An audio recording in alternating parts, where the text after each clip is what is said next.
Ang akin dong order sa Mindanao, pag ikaw humawak ng baril, hindi ka pulis pati military, shoot him dead.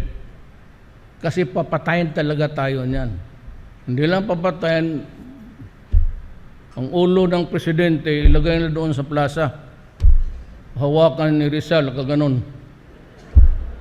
Tangin. Bullshit na.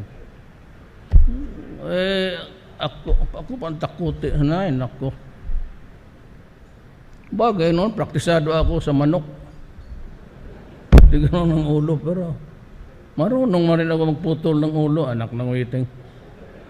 Well, question lang yan sa init ng ulo kung matimingan mo talaga. But do you know why I'm emotional? Do you know why I am almost enraged?